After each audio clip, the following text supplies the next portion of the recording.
Tyger and Lyon Part 20. Written and pictures by the Furry Sith Lord. Uncle John was busy setting up the makeshift classroom when we entered. A chalkboard had been set up behind a large desk for Uncle John to use. Two smaller desks that looked like real desks you might find in a public school were set up for Lyon and I to use.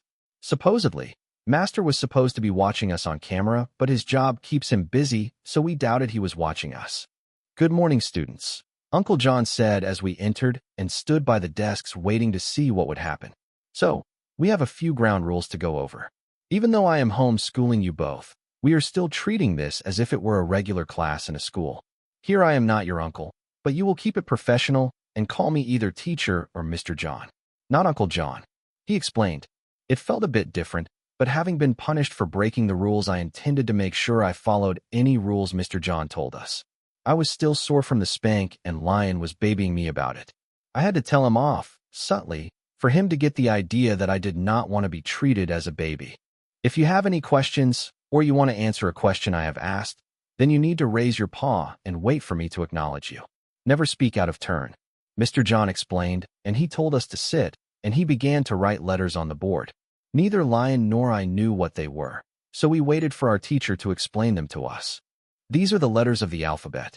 The first thing I'm going to teach you guys is what they are and how to read and pronounce them. I have a special treat for you both. If you both learn the entire alphabet, then you each get a brownie," Mr. John said as he placed a glass plate with brownies on it and clear plastic wrap sealing in their freshness. "This is a reward to encourage you to both do your best to study and learn," Mr. John said. He moved the plate out of sight as he began to teach us the first letter. Lou was busy talking to a nurse on the phone as he finalized Lyon and Tyger's vet appointment. Since they had no records of the two, they needed to create some. Lou answered every question that he could, but he realized he knew nothing about them. He asked Lego as he was busy running around trying to get ready for his security job. Lego knew a couple of things about Lyon, but not much. "And you said the white lion cub's name was White Disaster? Do you know who his doctor was?" the nurse asked. "I'm sorry, but no. We bought them as slaves and know relatively nothing about them. The white lion said he had been to a vet before, but other than that we know nothing," Lou said, trying to keep the annoyance out of his voice.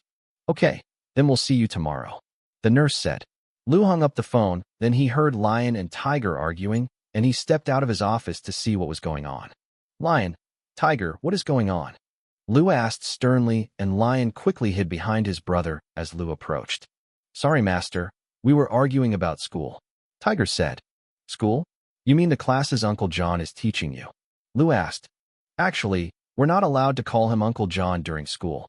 We have to call him teacher or Mr. John," Lyon said. Then he realized he spoke up, and he sunk down deeper. Lou reached out and pushed Tyger aside as he grabbed Lyon and gave him a big hug. Lyon was practically purring. Lou reached out and gave a hug to Tyger and kissed Tyger on the forehead. "You are both correct. However, the class is over for the day, so you can call him Uncle John," Lou explained, keeping his voice soft to not alarm Lyon. "Anyway, I was telling Tyger that I know more letters than he does," Lyon said. Then he turned and stuck out his tongue at Tyger. Lou chuckled as Lyon was getting braver, and the hug had helped calm his fears. Tyger seemed a little upset, but he seemed to allow his brother to get the extra attention. "He does not," Tyger said softly as he looked at his feet. "I'm going to win the prize first," Lyon said proudly. "Prize? What prize?" Lou asked. "Uncle John said that if we learn all the letters of the alphabet, then we get brownies as a reward," Tyger said. "Brownies? Like chocolate brownies?" Lou asked nervously. The slaves nodded, and he put Lyon back onto his feet. "Lyon, I have a special job for you. Go into my office and get 2 pencils and 2 blank pieces of paper. I want to test you both to see how many letters you've learned so far," Lou ordered, and Lyon ran off to complete his task. "Tyger, I'm very proud of you. You are the perfect big brother for helping your brother become more confident." Lou bent down and gave a big hug to Tyger. Tyger seemed to relax, and he seemed as happy as Lyon was. Lyon ran up with the paper and pencils, and Lou instructed them to sit on the floor and write all the letters they knew. Both immediately went to work as he watched. Lego walked up, and his tail wagged rapidly as he watched the slaves. "What's going on?" Lego asked, and Lou explained. "By the way, can felines eat chocolate?" Lou asked Lego, and Lego nearly choked. Lou explained about the brownies, and both looked at each other with concern. "I'll ask the vet tomorrow," Lou said. Then he addressed the slaves as they were finishing up.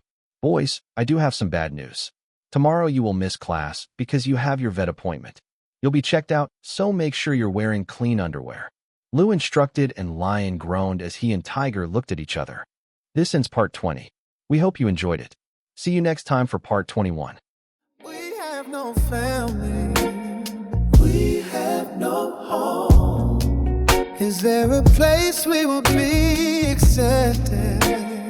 Hated at home by society. Together we stand up.